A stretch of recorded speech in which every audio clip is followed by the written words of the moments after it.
We're very excited today. We're joined by Ron Putzi. Ron, thank you very much for joining us. My pleasure. Thank you, Tony. So let's, obviously basketball's had a huge impact on your life. Let's go back to the very beginning. How did you kind of get started? Where'd you grow up? And what was it like to kind of find basketball starting in your life? Yeah, it's a great question because, if we go even back further, my parents are both from Swiss heritage, Swiss background. Like you, my father's name is Anton. My middle name is Anton, so we've got a lot of Tonys going on. He married Margaret in a small village in Switzerland named Fitteris Graubünden, which happens to be beside the village of Putz, where the name Putzi comes from.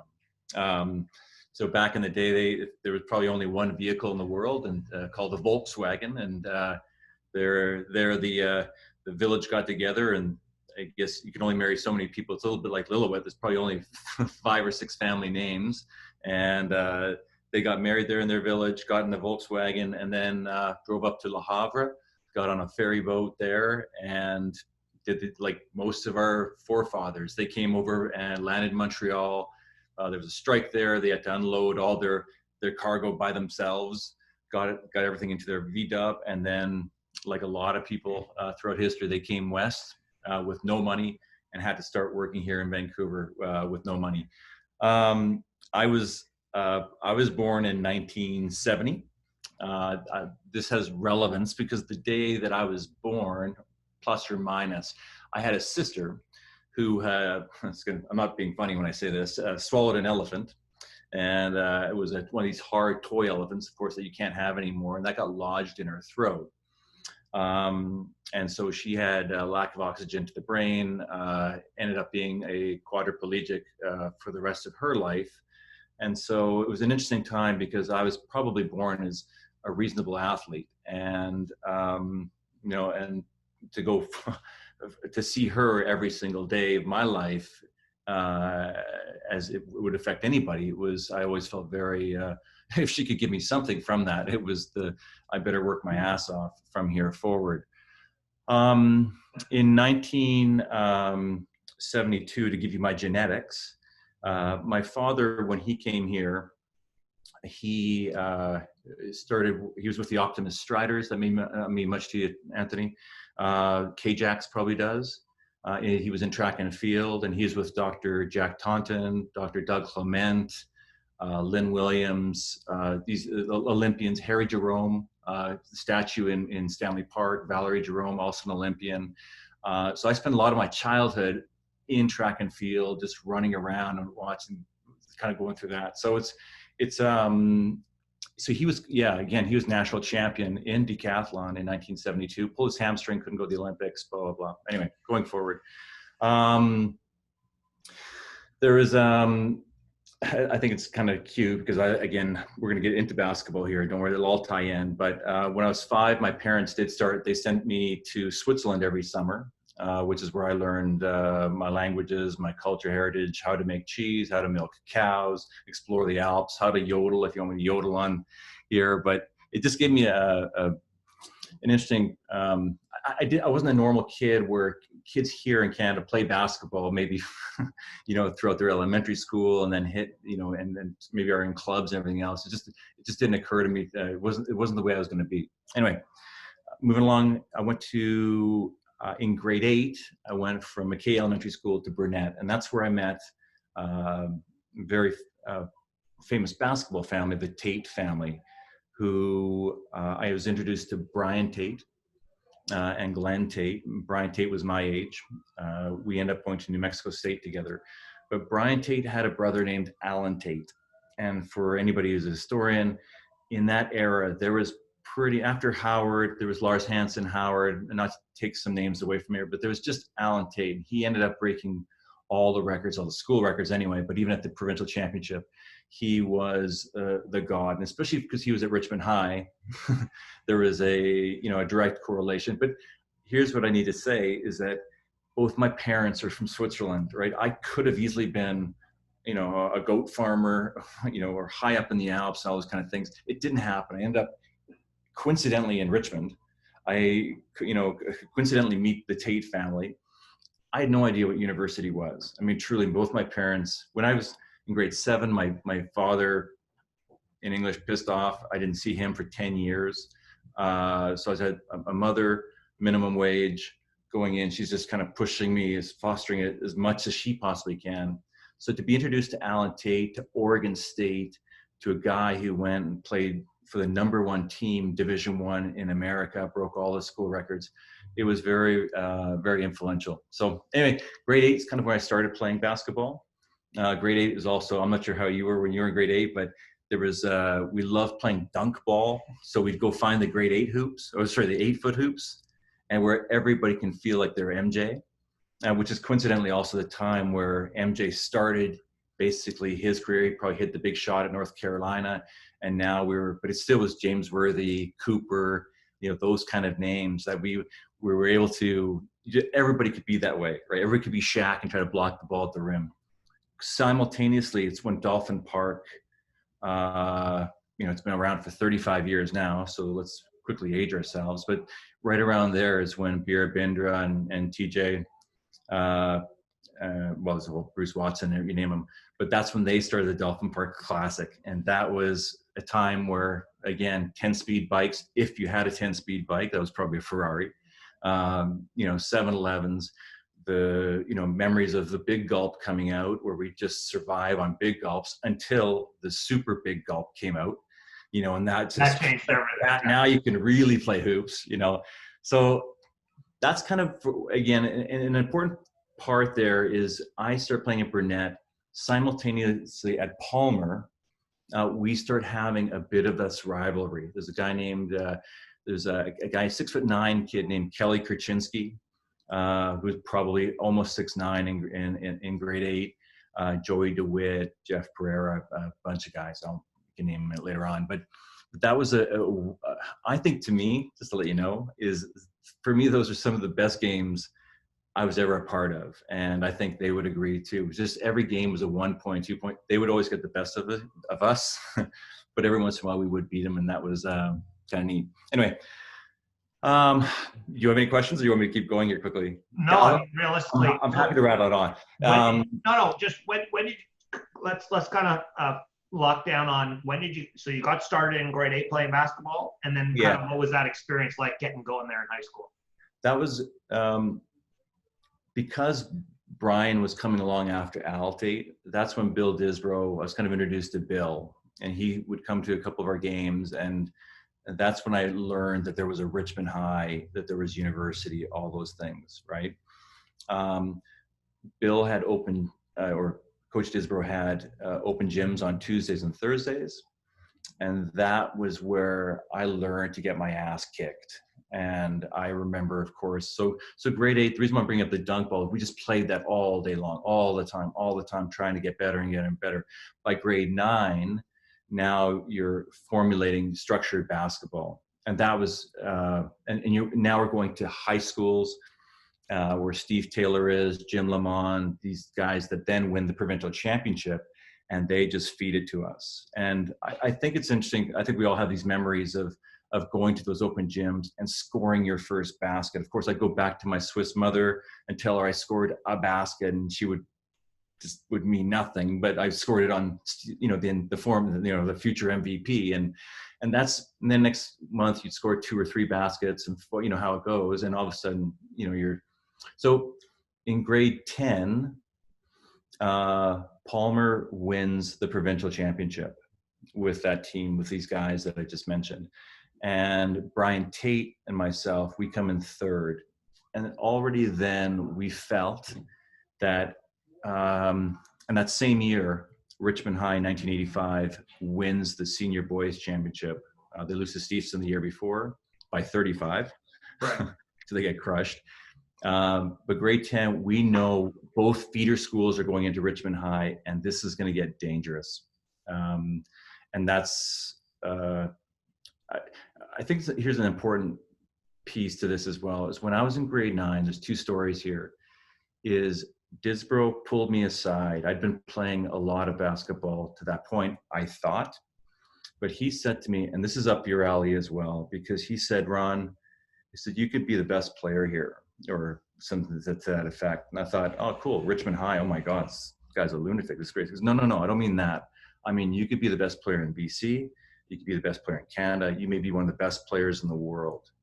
And I was just, again, lanky, Switzerland parents. How tall are you at this point? I'm probably, I bet you I'm about 6'3" or 6'4", grade 9. And you've only been playing for a year, and this guy tells you this. Yeah, well, make it 2 years because it was at the end of grade 9. I could jump very high. I was a very gifted athlete. People will tell you that knew me back then. And I say that obviously humbly, but at the end of grade 9, I told Bill, I said, I think I can dunk 2 basketballs. And so I'm 14 going on 15. I'm 14 years old. And he's like, whatever, it doesn't work.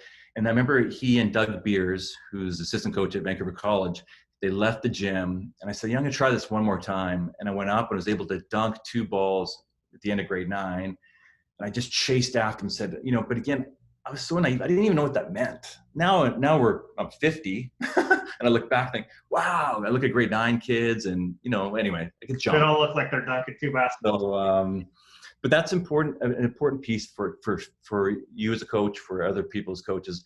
Bill could have said in a suppressive way, you'll never amount to nothing. Right. Who do you think you are? And be one of those coaches. And I know we know that, but it's such an important, it changed my life from that. From then on, I was in the gym till 10 p.m., 11 p.m. I think Randy Knorr is talking about the importance of janitors in our lives.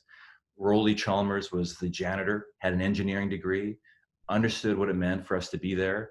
He changed the lives of every Richmond Colt there was, because I was in that gym and all he wanted to do at the end, don't worry, we'll move on. But at 11 I want to hear it. Go ahead. At 11 p.m., he'd come in and he wanted his half-court shot, kind of like every janitor wants. So it seems like, but he wanted that half-court shot, and I would just give him 2 or 3, and he'd miss it, and he'd, shucks, darn it, and he'd leave, and good night, Ron. So that was the there's another Rich Hunt. My exposure to the U.S. was Rich Hunt. Hold on a second. Before we get to America, let's lock in. So you end up going to Richmond High. Your teams are spectacular, obviously. Thanks. You've got these 2 teams that are, 2 of the best teams in the entire province, all leading into one school. Richmond High obviously just has grade 11 and 12 at the time. That's right. Yeah. Right. So we don't really see that anymore. But anyway, back then you had 11 and 12, and you got all these kids coming to the same school. What's that like showing up, and now all of a sudden there's no real weak links on the team? Everyone can kind of play, and your teams are spectacular. Yeah, well, the grade 11 team was led by Jamie Stone, one of the best captains I've ever had. We also had Johnny Lee, who's the strength and conditioning coach of the Raptors, and was also the Olympic strength and conditioning coach in 2000 with Steve Nash and Andrew Mavis. And then we had, but I would, obviously we had some grade 12s that were better than us temporarily. And then we just gelled through Disbrow in that. So we were fortunate to win the 87 Provincial Championship. Here's another story I think is pertinent for people that are on the bench. Because I've been on the bench, you've been on the bench, not the star player sometimes with teams you've played on, is we had a guy named Neil Blake come off the bench. He probably scored 10 points all year. And we were in a crucial situation at the Provincial Championships against Alberni or Nanaimo, I can't remember. But there was, he hit a baseline jumper with, I want to say with seconds left, which I still have on video somewhere. But he was a baseline. When I say baseline, he had to shoot it up and over the backboard. I just remember kind of jumping in the air and saying, "Oh God, no! No, Neil. Like, all our players are good. I'm not saying Neil wasn't. They were all wonderful. He nothing but net, puts it into overtime to get us to win the provincial championship. If he doesn't hit that shot, we win one, maybe, right? So it's just crucial for anybody. I always remember that because anytime I was not the star or a starter, if you're coming off the bench, you can just affect the game. You can change. Well, I think that's for everybody in every wake of life. Is you just gotta be ready because you never know when your moment's coming. Your moment may come today, may come in a year from now. You never really know when it's coming. But if you're not prepared for that moment, it doesn't matter because you're not going to make it anyway. So keeping a mental mind frame of being ready to compete and ready to execute is a huge deal. And obviously it changed. It's funny. Like I try to tell kids in high school, like, listen, I'm going to be back coaching next year. They're going to let me back. Yeah. They're not letting you back. No. They may get rid of me in a couple of years, but for sure next year I'm still good. And so you need to maximize on this opportunity and kind of realize that it could all be over anytime now, and nothing's promised. Nothing is promised. And you need to understand the severity of your actions that you guys are putting through, because you're going to have these unbelievable moments, and you don't want to leave anything out there. So hearing that story of that guy hitting that shot, it's fully accurate. Like, that stuff happens, and you got to be ready for that. So anyway, so you're playing grade 11, but Richmond's a big deal, right? So these games are jammed. Tell me a little bit about the experience of playing in a atmosphere where every game is a big deal, where you're being challenged to play the best teams. Give me like the whole Richmond experience, because I don't think people nowadays really get what it was like back then. Well, we had the years we probably had 7 or 8 years leading into '88, where the Colts and the Steveston Packers, those games and the rivalries and the packed gyms, that legacy had already started to build, right? By the time I think Bill goes to the Provincial Championship and loses in '75, and then Al Tate's era, they come third, whatever it is, and now with Steve Taylor and Jim Lamont, they win. So the fan base was there. Bill was a promoter for sure, in a positive promoter way, where his goal at the outset was, I want to build the world's best high school program. So when the gym was full, and it was packed, I mean, as you know, and all the pictures would attest to that as well. I think at some point, because we won the championship the year before, it was not expected in a humbly way, but it was just, that's what it is. And naively nowadays, we didn't understand. If we look in hindsight, looking back, we just didn't know. We thought that's what it is. Everybody's in toga, 1,000 people in togas, right? Or 1,000 people in Hawaiian outfits, 1,000 people in, you name it, right? In baby suits or half neuter or whatever it is, right? And then we started to win all our games as well and crush teams. But I got to say, we worked hard, as you'd expect. You only expect that. Simultaneously, I think there was just, I remember being in grade 12, and do you remember Akron Eager, the story of him? He was a Kits.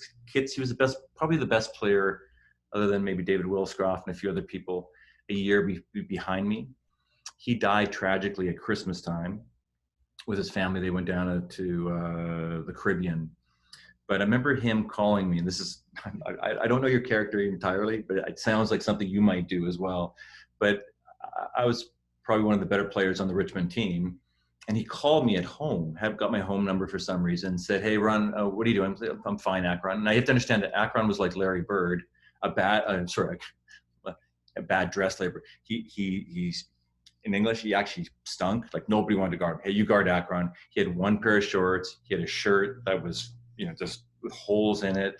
But he was 6'5", a year younger, and he said, "Hey, let's go play some one-on-one." When I went down to Kits to play him one-on-one, and he said, "Okay, so Ron, how many 100 shots do you shoot a day with your left hand?" And I was like, "Oh my God, no, I can jump around. I can jump over you. I can go around you. I'm not." And then he said, "Well, okay, now we'll play one-on-one, but we're just going to just play with your left hand, nothing else," right? And and when you shoot, only bank shots, left hand, during a one-on-one game, right? And it's just, like, wow, anyway, just those kind of things, just surprise you sometimes, and they make you better. Anyway, just want to make sure. No, I want stories like that. I think seeing different aspects and what makes different people tick is important. I think people need to understand that. So, you guys get going in grade 11, you win these games. Grade 12, you end up winning again. Talk about the experience of winning back to back and kind of what that was like, and yeah, give me a cool story or two from those times. Well, after we cut down the nets, everybody's crying and everything else. But it's funny because I even now to this day, and I'm trying to hang on to be a scrapbook athlete, but those evoke so many emotions at the time. But even cutting down the net and us winning, I really literally thought, like I'm sure a lot of teams that win, I'm sure every team, it wasn't just luck. Is that we it was blood, sweat, and tears. We fought every single day in practice, and we earned that right. We were there till 10 o'clock at night. Brian Tate was in the gym at 7 in the morning. I'm just saying. So when you say that, let's break that down for today's athletes, because like I have a problem personally with a lot of kids right now, because I don't think kids really understand like the steps, right? There's steps. Yeah. You don't, going to a prep school is not going to make you an NBA player. It's what you do while you're working. Like, you can be at a prep school. It doesn't mean you're doing the right things. Or you can be at your high school and it doesn't mean you're doing the right things. So 100%. What are you doing in the morning? What are you doing during school? What are you doing after school? Give me like a typical day in the life of Ron, grade 11 athlete. Okay. And I'm just gonna backtrack that one to your point. Is you're right. Great coaches in British Columbia. And by the way, I can't tip my hat chapeau to every single, I think BC's coaches have been tremendous the last 30, 40 years. The time that they've all, I really want to make sure I say that today. But they can only do so much, and we know that. And I think every great player, Kobe, Mike, you name them, right? Female or male. It's tremendous. We do it ourselves ultimately. Like, if it's not in our heart, if it's not in, and sometimes your socioeconomical conditions force you to actually go play because you're pissed off, you're upset, or whatever it is. But if you, it does start with that. I think in the gym, I would always pay people, I get a kid from the hallway and I'd give them a Coca-Cola if I couldn't hit 100 free throws in a row. They would just have to, feed me the ball. I'm going to hit 100 in a row. But who gives a bleep, right? Even if you hit 99, I've got somebody feeding me. It's going to cost me 50 cents. And I'm 98, right? And then I can talk to the kid, like, let's try that again. Maybe shoot another 50, but I'm gonna get my 150 free throws in a day, no matter what. I definitely logged. I wanted to make sure I shot a minimum of, I think, 500 shots a day. That's just a bare minimum. Every day. Every day. And you took 150 free throws every day? A minimum 100, and I would be certain that sometimes you'd probably get up to 300 type thing. But it would be no less than 100. I couldn't tell you the average anymore, and that's unimportant. But I think I'd structurally work on technique. Another thing I'd always do is I'd spend the first hour just ball handling, and maybe kids do that. Forgive me if I don't know that, but I would never shoot. And even now today, if I go into the gym, because I know I'll be just as good a shooter after an hour of ball handling, having not shot a single shot.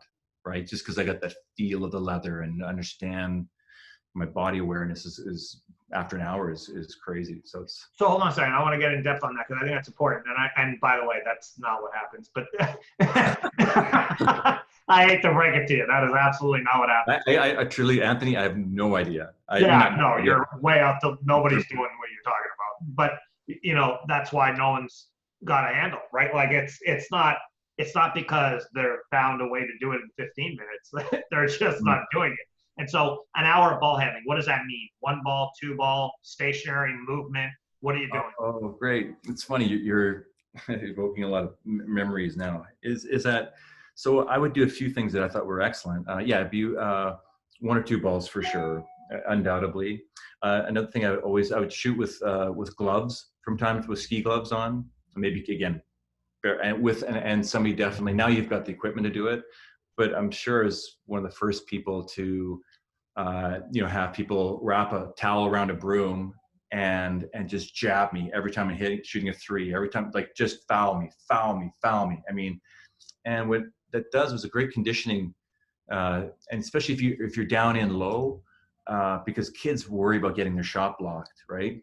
And I would tell somebody, block my shot every single time. I'm going to shoot 30 shots. You do not let me score. And they just bash it down, chase it back down, go back to the guy with the broom, shoot up, foul me, block my shot. Like, just so insult me. Because,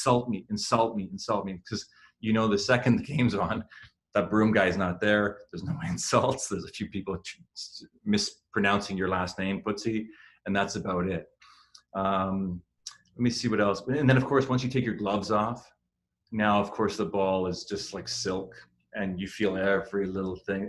And again, you probably shoot 100 threes or some with gloves on, and then 100 threes with gloves off. But this is back in the 80s. You probably have specialized gloves now or do things like that. I also, when I was in high school, and I highly recommend kids do this, is I contacted Jay Triano, Alex Devlin, Howard Kelsey. I tried to get a hold of Eli, had lunch with them. Howard gave me he said, listen, I'm going to give you a car tire full of sand. That's mine. Again, almost like Eastern Bloc, dobro, straszno dobro, here you go.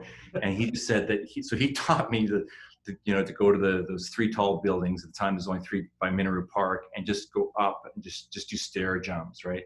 Triano, his thing was, at the time, again, you could laugh, but he said, listen, but from then on, I would dribble to school and dribble back from school, which is still a mile, I think, or 2 miles. But he said basically he would dribble for a mile or two and then run that same mile every day. So that's another way I got my dribbling in. So no matter what, I'm constantly, like Steve did at high school, tennis balls in university, we all kind of did the same thing, maniacal, a little bit crazy. Who's the guy dribbling the damn ball? But then in the end, what was your question again?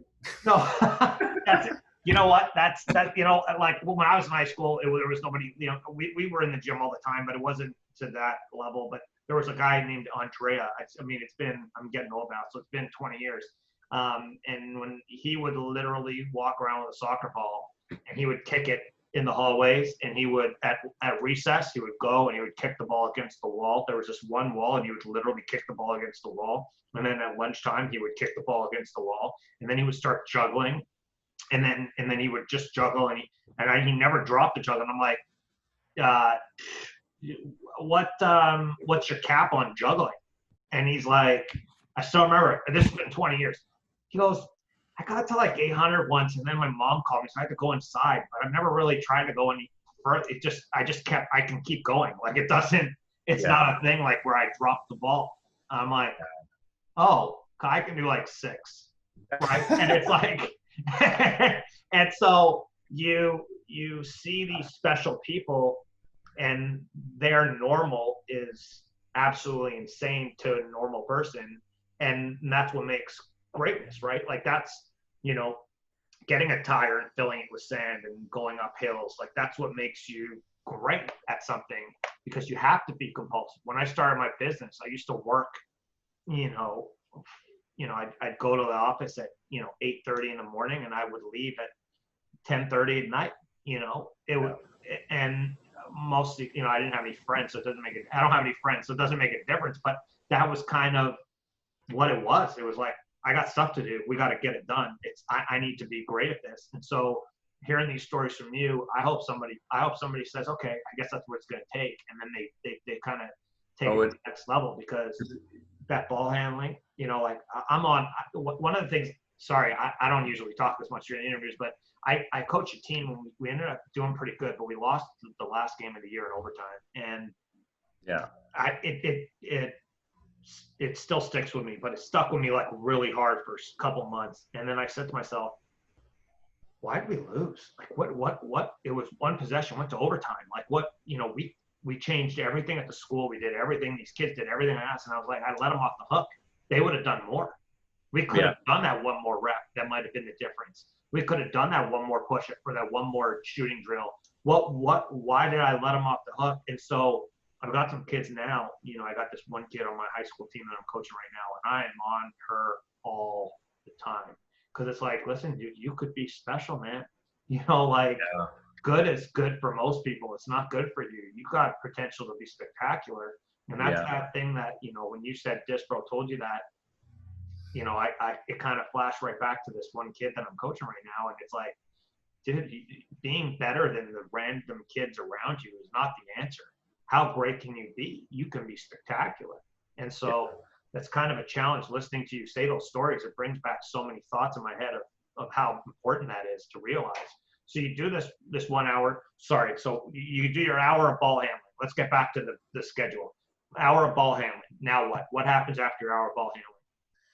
Yeah. Then I think from without a word of a lie, there was I know that kids love to shoot the three, and I'm not trying to sound like the the miser, but there's, I'd go as close to the basket as I possibly can and do that standard drill. We don't touch the rim for 10 shots in a row, take a step back, don't touch the rim, and see how far you can get back. But I think at some point you're getting back well into, the circle and close to the free throw line without, your technique would be so good. And then I honestly, Howard Kelsey's just calling me. I would also shoot just bank shots, curl shots, like just just rapid shots that I think were, and I would just then move away from the basket. And until I was ready to go beyond the 3-point line, it was very, very gradual. But I knew at this point, something psychologically or in the methodology of that, it felt like, well, if Anthony's in front of me at 3 feet, I'm going to score it 100% of the time because I've just shot 1,000 of those or whatever it is, right? If he's at 4 feet, at 5 feet, at 6 feet, I will never miss that shot. I may miss it, but even then if I miss, I'll know as soon as it leaves my hand, I'll know where that rebound's going, right? And then at 7 feet, 12 feet, whatever it was. And so that's pretty much what it was. And then I think at some point you realize, because you shoot so much at almost everything, I think we all feel that as I'm sure Randy will say this, or different players, Mavis, and at some point they just all go in. It's tremendous. It's crazy. And at that point you realize, okay, am I ready for the game now? Because practice, even now, if you hand me the ball within 3 or 4, I practiced way too much. I'm sure Howard would say the same thing. It worked out though, so we won't hold it against you. So you play, you're doing this. So like, how many hours in a day? Like, are we talking about here? How long are you actually in the gym? It's taking a lot of time. This raises good questions, because it raises a very important question, because Steve Alford, I think it was, had a 25-minute video where he killed himself. Physically just went at it. I got to say, Anthony, I couldn't do that. There was times in my career when I could, if you're playing for Canada or if you're at D1 or certain things. I was more of a longevity guy, because I don't know what it was, but to be able to do a true workout, maybe like Steve Nash did, right, with Celebrini or some, it's grueling. And I think we all know that. So I think what ends up happening is you start off by doing the long deal, and then after a while you work into those very punishing, worse than game type drills, right? So I just want to make sure that that's a kid has to decide, I think, what kind of training he wants, or how hard can he go, right? So the other thing is, then after that, I think once after you've done your individual stuff, then you definitely go into one-on-one, and we played lots and lots of one-on-one. And a lot of that is also for that's where your defensive slides come in as well, right? It was just, and that's a good one-on-one game can be as grueling as anything, right? And then full court one-on-one, as you guys do, I'm sure, right? That's Johnny Lee was big on that as well. Full court one-on-one, pick him up, and then that's, as we know. And at some point, you get your conditioning up to 40 minutes or beyond, right? I saw Rick Pitino talk about his off-season programs are essentially, you got to find 5 people that are better than you, and you got to play them one-on-one every day. Find a way to do it. You just got to figure out, you got to negotiate with them. You got to find a way to get them in the gym, and you got to play them every day one-on-one. And if you have to travel, you got to travel, but that's all you got to do. You have to play one-on-one. You got to do it for long periods of time. You got to play. He goes, you got to play to 5, and then you got to play again. He goes, I want you going max effort. We're not playing at 45. We're playing at 5. Max effort, take a break, go again. Love hearing that. Yeah. And then, I'm going to steer you a little bit here with our grade 12 year quickly, is that Disbrow being the promoter, he was able to, bring in Morgan Wooten and DeMatha Catholic High School, which won 5 national titles. They're the team that knocked off Kareem Abdul-Jabbar, had a 71 game winning streak, and they went in there to crush them. He's the guy that started the McDonald's All-American games. So he was able to entice DeMatha to come up and play us and, per se, kick our butts, right? Like you're talking about, to have better competition. And so that was I think renowned now, but it was very important for BC basketball, not for Richmond High, of course for Richmond High, but I'm saying just to say to all our coaches, hey guys, we can compete with the best of the best. And I think Bill brought in St. Anthony's with Bob Hurley and Bobby Hurley's father as well, and both those coaches are the only coaches in the Naismith Hall of Fame, right? So let's talk about the DeMatha game. You guys are spectacular around here. You're very good. Talk about what it's like to have one of the best teams in the world come and play you guys at UBC. They end up moving the game. You play it at UBC. Talk about that experience. It's got to be something, everybody remembers.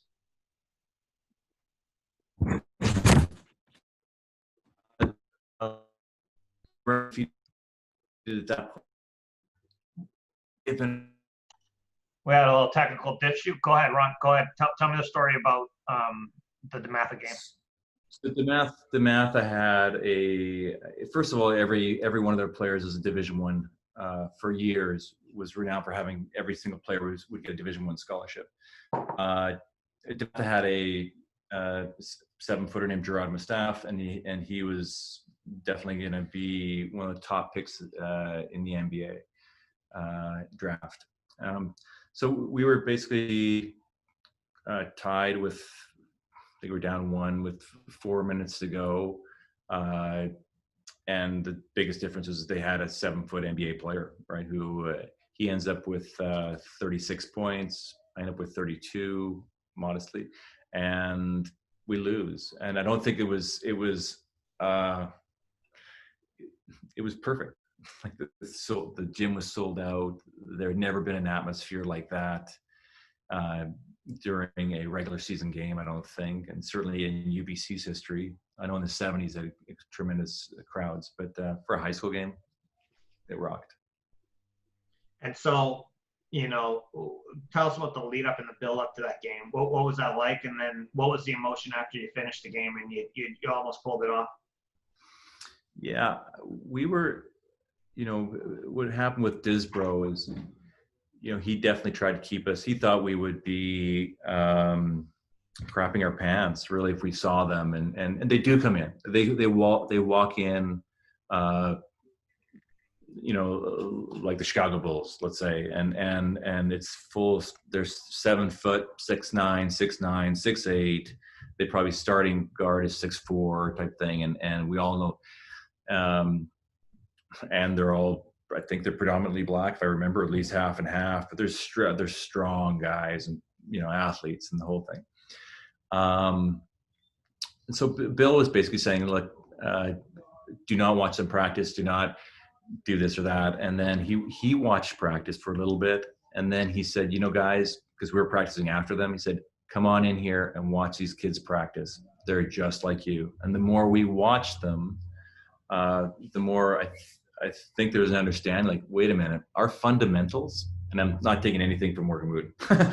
he's a Hall of Famer. So, but it seemed, because we were obviously in Canada, all our coaches are going down to clinics and reading every book they can and care.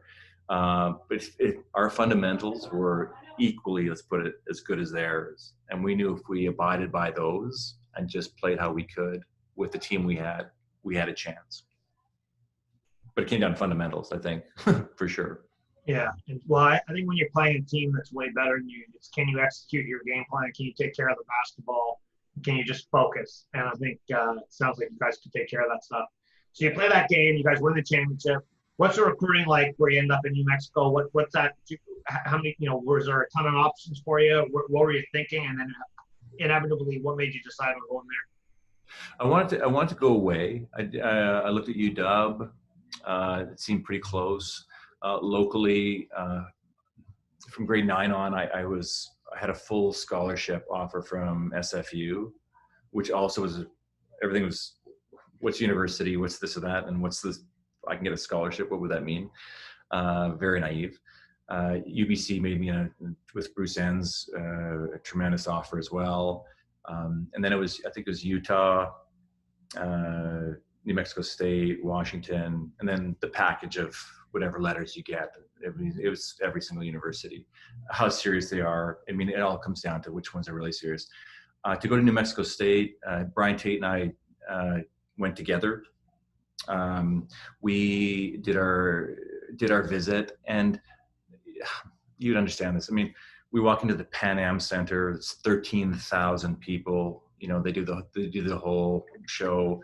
To me, it was you know, they gave me the option to redshirt because I was going to move from a 6'6" center to a shooting guard, a 3-point shooter, and I desperately wanted that too. Not that I needed it, but I thought it probably made sense to do that. We were bringing in Mr. Basketball shooters from Nevada, like state player of the years, and that's who you're up against, right? So that's what it was. Then we just decided to go. When we did decide to sign with New Mexico State, we decided to take the bus, the Greyhound bus, from Vancouver down through Compton, and then go east and into Las Cruces or El Paso, Las Cruces, New Mexico, to save money. Costs cost maybe $125 to do that at the time, and that was 2.5 days of my life I'll never get back. But going into New Mexico State, I remember the first practice. Oh no, I remember just walking onto the floor there. I hope I'm not jumping ahead of you, but I'm saying, but guys were just the drill that they were just doing. This is preseason. I'm just being introduced to some guys. But the ball was they just put on the ground. They would pick it up and they would tomahawk it, grab the ball, put it on the ground, stand up, grab it, go up and tomahawk it. And to me, I was like, wow, yeah, I haven't seen that. I haven't seen that a lot, you know, and it was, and then the athletes that came in there, you know, we had Randy Brown, who was in The Last Dance, who won 3 NBA championships with this guy named Michael Jordan. And then Reggie Jordan was another 7-year. My roommate was another 7-year player in the NBA. Could probably touch that close to the top of the backboard. 6'4", you know, just different level, but it felt good. So what made you decide on New Mexico? Just because the proximity was a little further away from your house, you wanted to go away? I think it was the venue. Sadly, almost like a stereo in a car. But it was the venue. I wanted to be away from home. I wanted the experience of being someplace foreign like New Mexico. It was whoever in their wildest dreams go play down in New Mexico, other than Siakam. Yeah, the academic program, I cared about the business school that they had at the time, and all those things fit. So and of course the program. So you go there. How's the team? What's it like being a freshman there? Give me a little. Yeah, great question. We end up, and this is sheer coincidence. I didn't go there like going to Duke or somewhere we knew we'd be top 25.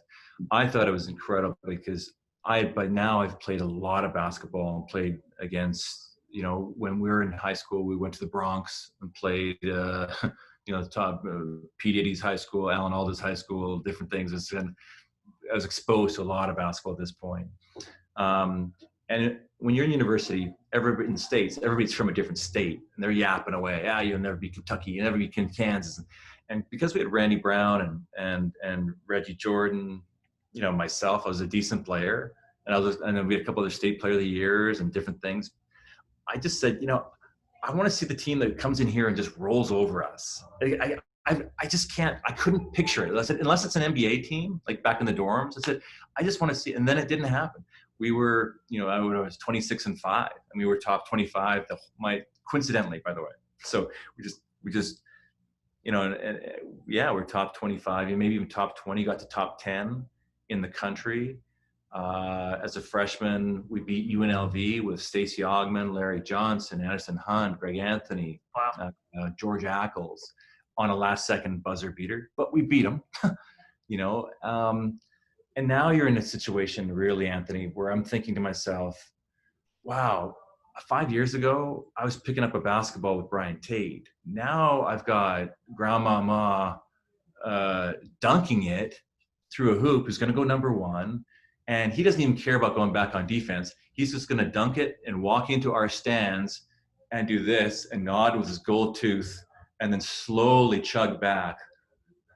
saying we're going to kick your ass, and there's Stacey Augman and different things. So there's our first year. So we're going to play Loyola Marymount is the first. Len Bias dies, has his heart attack. You got Bo Kimball.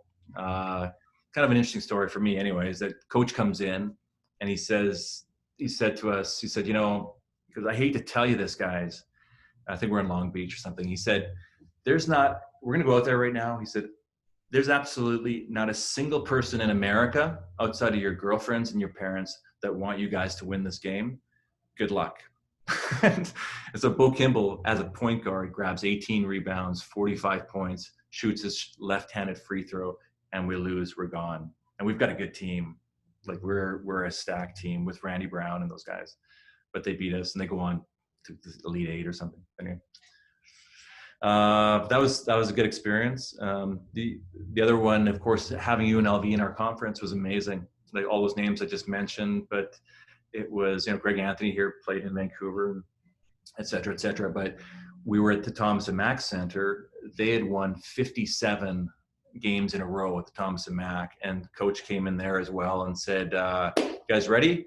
Like, yeah, everyone's charged. And he said, you guys think you're going to win? yeah, coach. Yeah. He goes, you're not going to win. Right?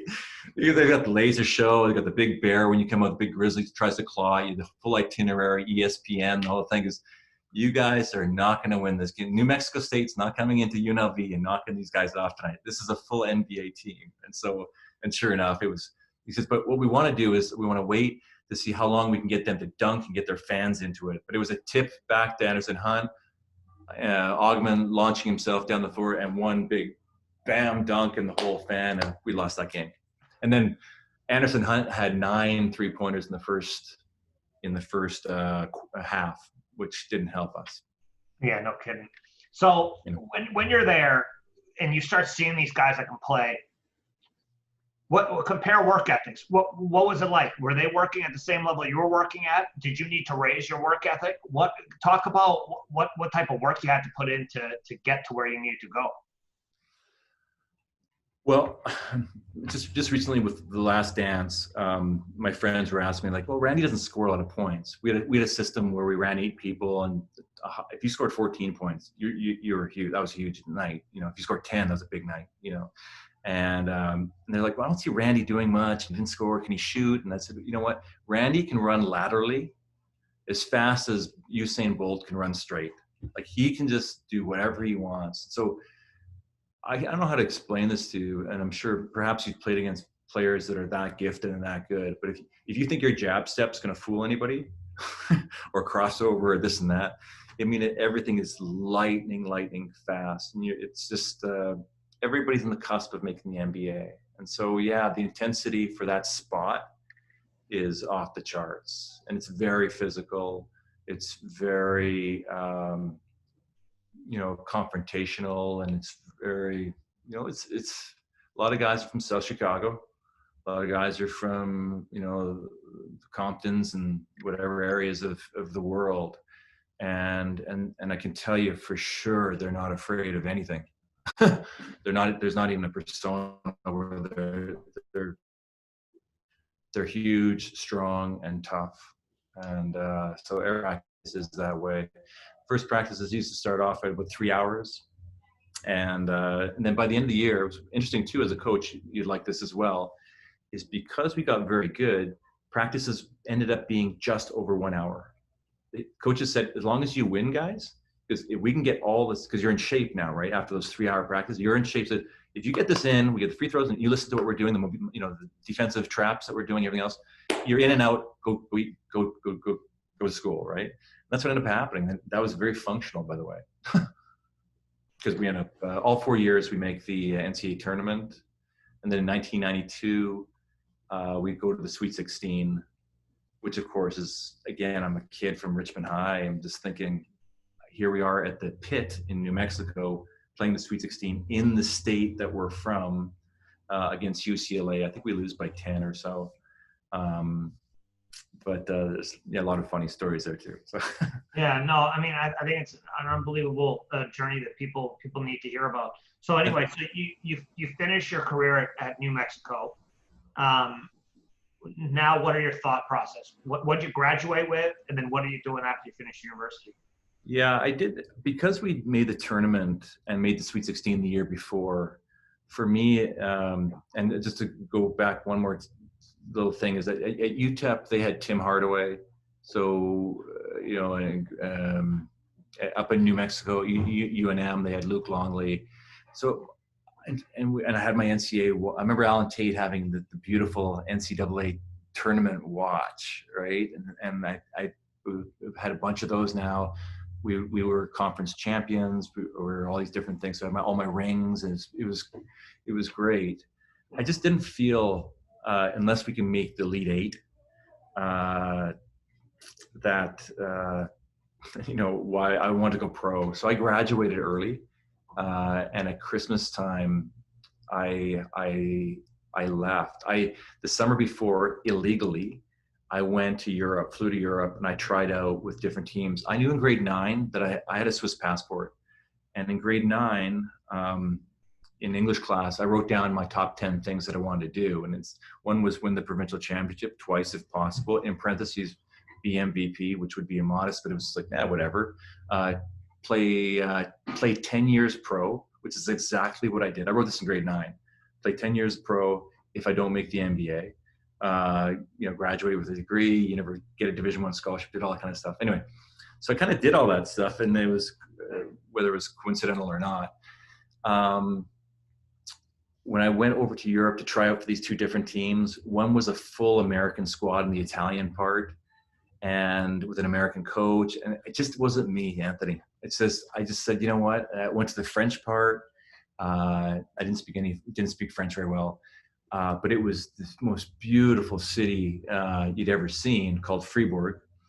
And, they had fondue, that have long legacy of basketball, French. And then I also had there a guy named Jonathan Edwards, who backed up Alonzo Mourning at Georgetown, and a guy named Fred Reynolds, who was at Texas University of UTEP with Haskins.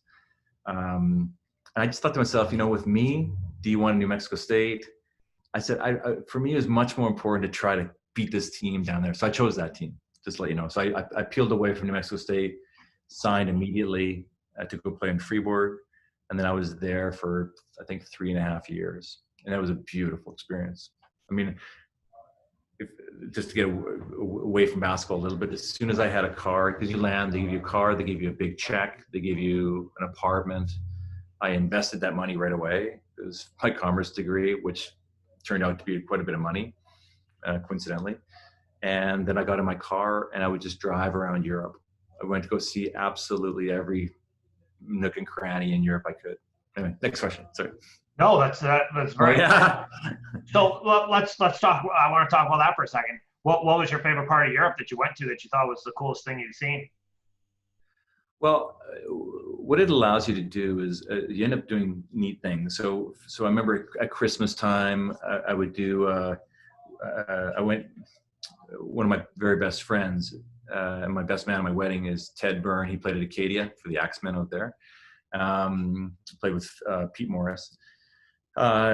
We would go down to, at Christmas, went down to the Vatican, and we were with a guy named the Pope for midnight mass, right? And they're like, wow, like how interesting. Why don't we do that, right? And if anytime you're in Venice, not to be too Italian based now, but there's nothing like Venice. It's unbelievable. Or Florence and Siena, down these places.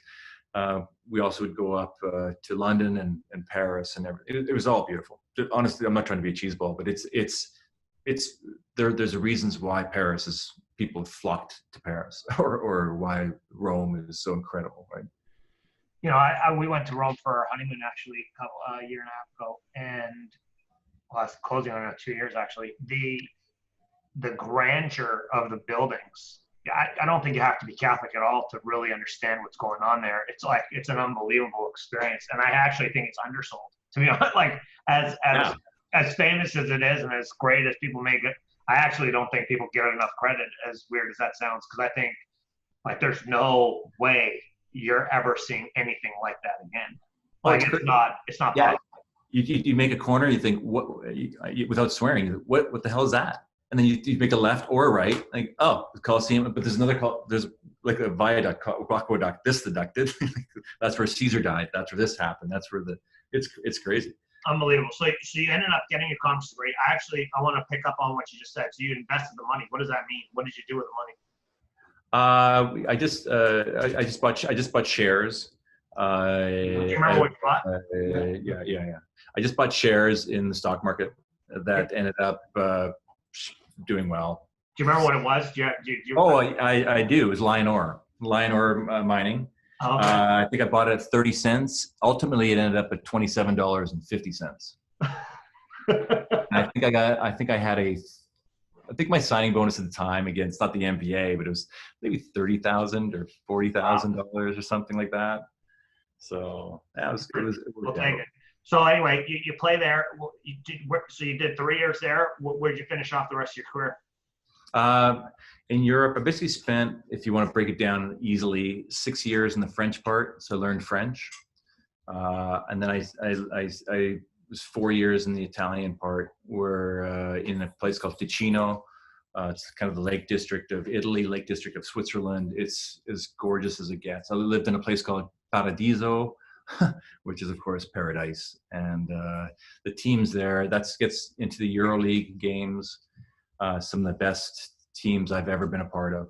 I mean, we could just beat and lose, but almost it seemed like beat anybody. They were that good. In fact, it got back to that scenario I was talking about before, where every player was almost not genetically from Switzerland.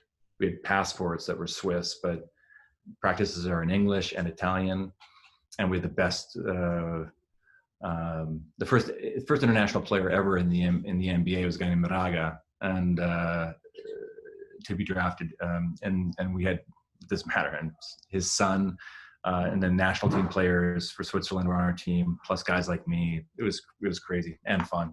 And if I can just illustrate this point as well, what ends up happening for kids is the higher you can go, God, the more fun it becomes, because everything becomes millimeter based, as you know.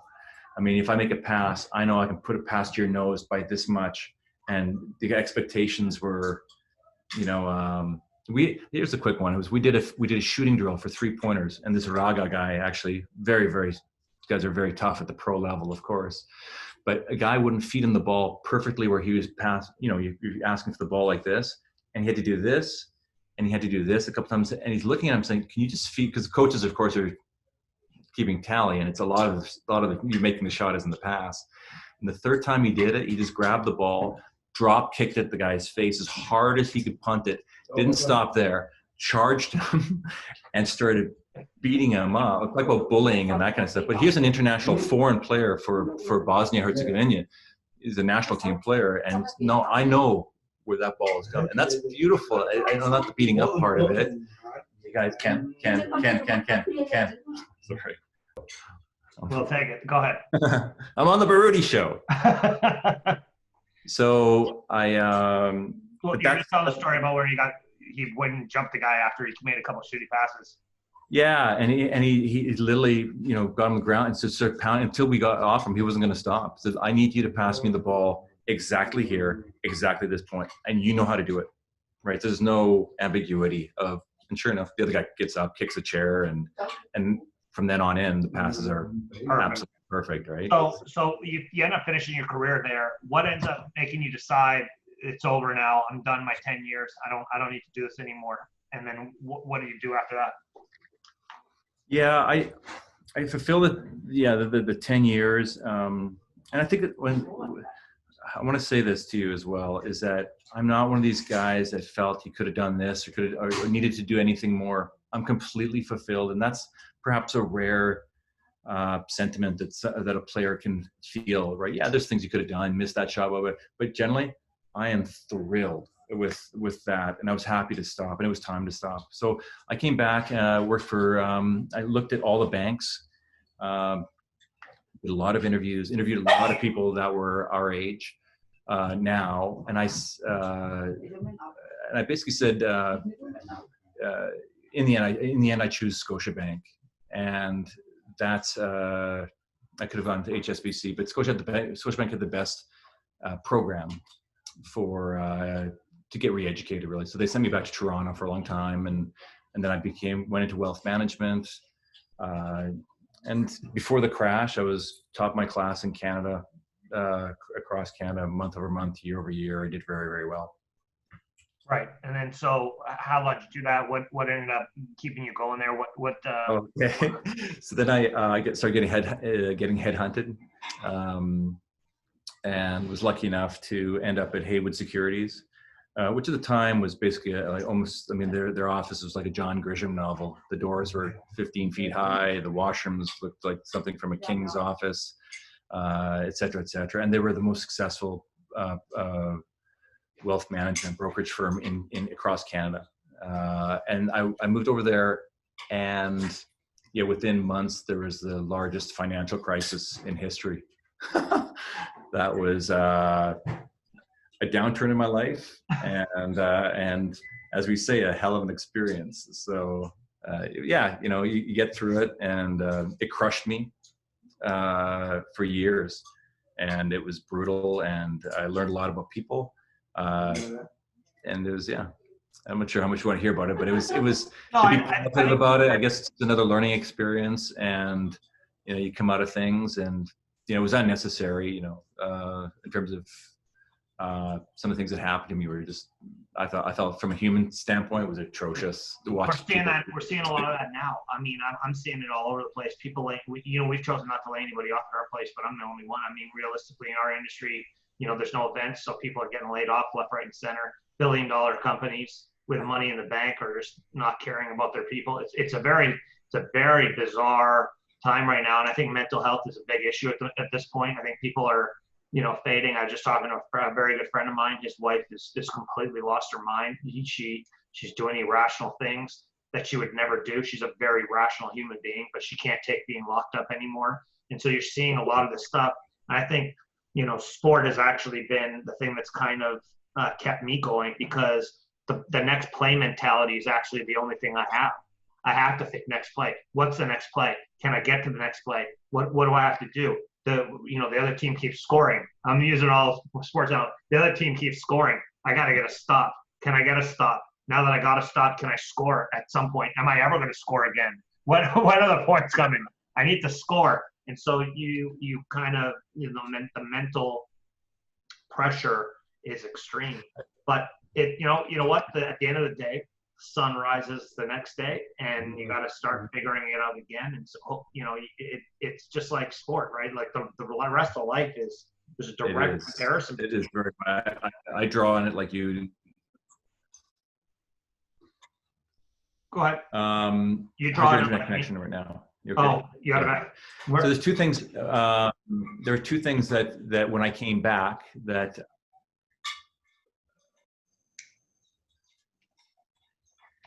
I'm just, I'm not sure if our connection's fine. No, we're good. So there's two things when you came back.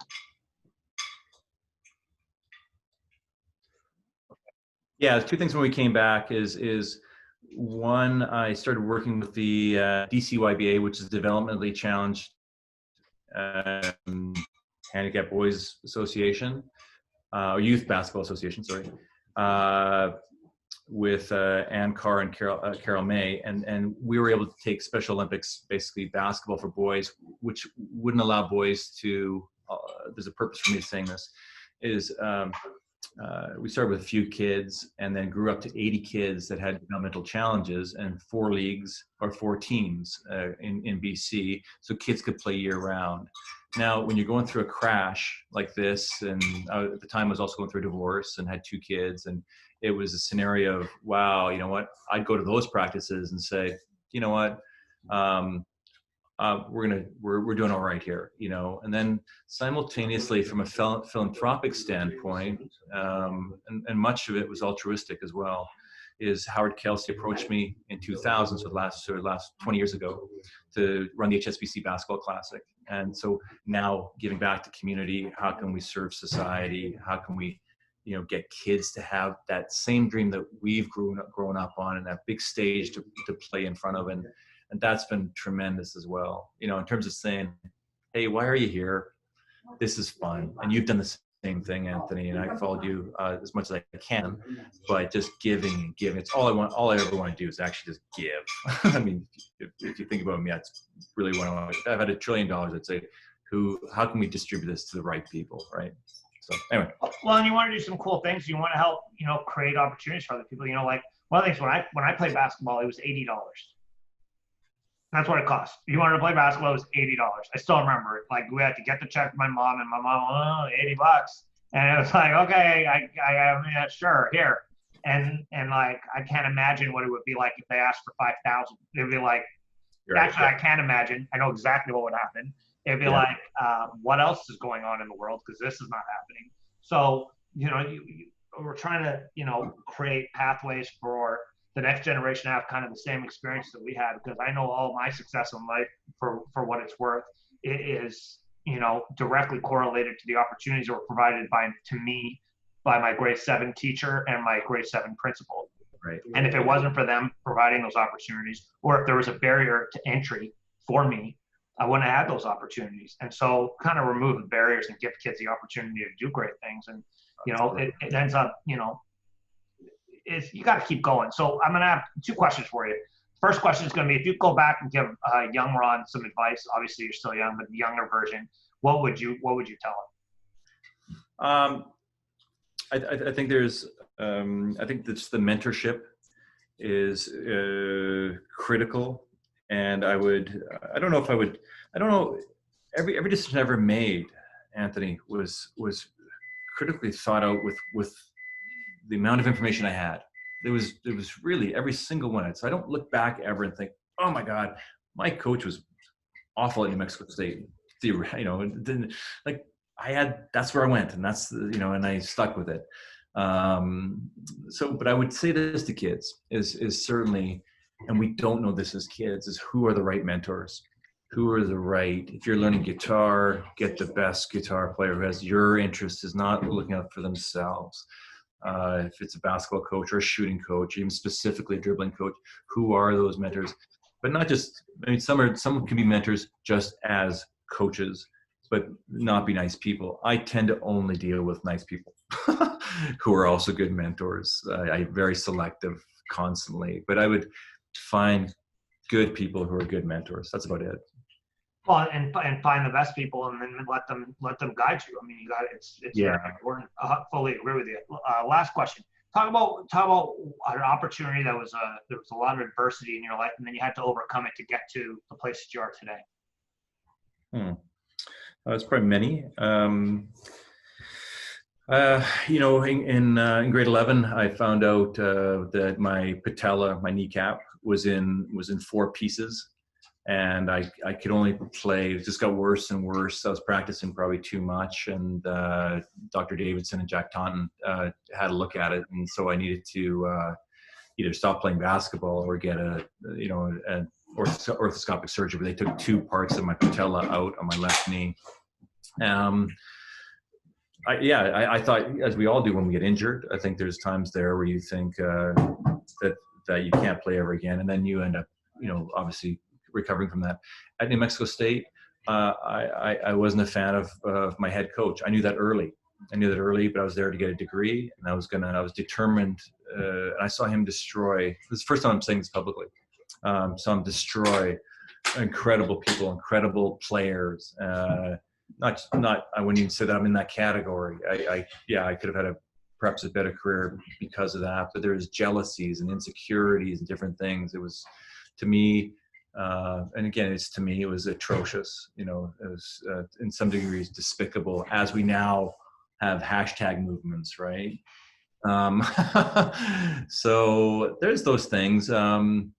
Once we were going to go to the Pan Am Games, I won't mention the coach's name, but we were literally boarding the plane to go down to Cuba, and in the hotel, I had my accreditation and everything else. He walks in and says, "You're not going here. I'm going to take my player from my own university, who you've just crushed in tryouts, And again, in his defense, I had sprained my ankles in England, playing against the U.S.